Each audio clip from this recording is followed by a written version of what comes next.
A model can be optimized to mathematical perfection in the laboratory, only to experience catastrophic failure when deployed into a real-world production environment. This happens because the training error rate, the metric most used to gauge early success, consistently underestimates true performance. Algorithms minimize loss, meaning they inevitably memorize the specific, random noise of their training sample rather than learning the underlying pattern. This chart plots model complexity against error. Training error trends towards 0 as complexity increases, but we actually care about test error on independent data, which forms a U-shape, diverging sharply. This gap is defined as optimism, measuring how deceptive your training results are. To bridge this gap and estimate the true expected prediction error without waiting for real-world deployment, data scientists rely on resampling techniques like k-fold cross-validation and bootstrapping. Cross-validation repeatedly splits the available data, training on one subset and testing on another. But this methodology only works if the validation data remains strictly isolated and completely out of sample. If information bleeds across that boundary during the pre-processing phase, it completely destroys the integrity of the cross-validation entirely. This creates a false sense of security that guarantees the model will fail in production. This architecture diagram maps out the Fed-Home framework. It is a decentralized machine learning system designed to provide personalized in-home health monitoring for elderly patients, while keeping their raw data securely on local edge devices. The primary constraint acting on a system like this is severe class imbalance.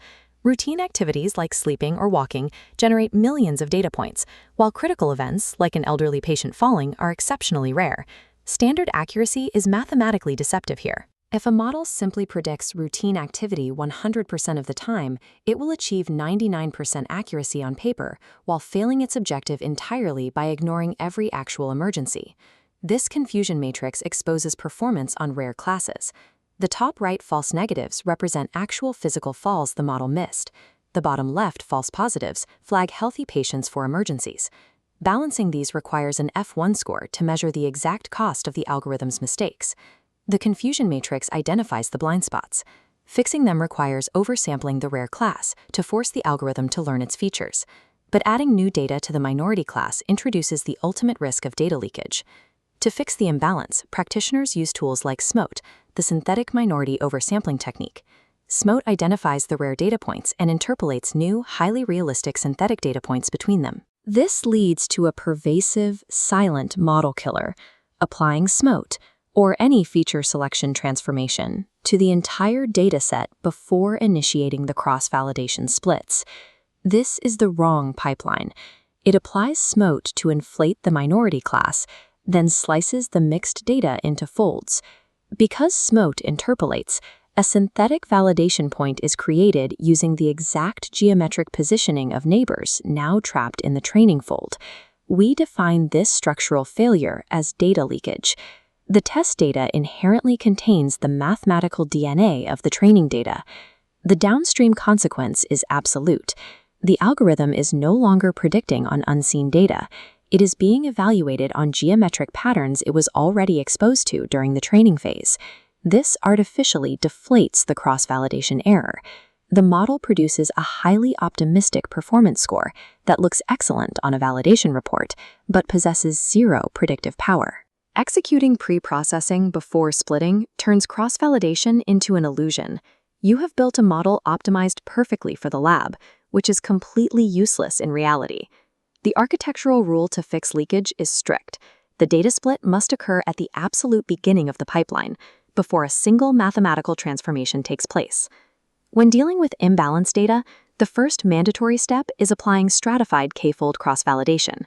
Stratification guarantees that the original distribution of classes is preserved across the split, ensuring that the rare instances, like elderly falls, exist in appropriate ratios within every single fold. This chart shows the proper sequence. The dataset splits into 5 folds first. The SMOTE oversampling algorithm then executes exclusively on the data designated for training. The validation fold is locked and completely isolated, raw, imbalanced, and utterly untouched by synthetic oversampling. This strict isolation forces the algorithm to generate predictions on genuinely unseen, imbalanced test data, exactly mimicking the harsh, uncurated reality of a production environment. Doing it the right way will inevitably yield lower validation scores than the wrong way. The false optimism of data leakage is stripped away. True cross-validation evaluates the generalizability of the entire modeling pipeline, not just the final algorithm. That standard requires ruthless data isolation. The engineering reality is that manually tracking this strict train and test boundary across multiple iterations of a cross-validation loop is highly error-prone. To prevent human error, data scientists use scikit-learn's pipeline object. It is a programmatic mechanism designed specifically to enforce this architectural boundary. A pipeline chains sequential steps, a scalar, a smote oversampler, and an SVC estimator into a single unified object.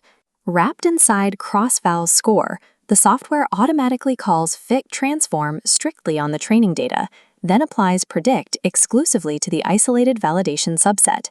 This structurally automates the correct methodology. Pre-processing data leakage becomes impossible by design. For systems like FedHome, these rigorous architectural constraints are exactly what allow edge devices to reliably separate a shadow on a wall from a patient falling on the floor. Valid model evaluation is a strict structural constraint.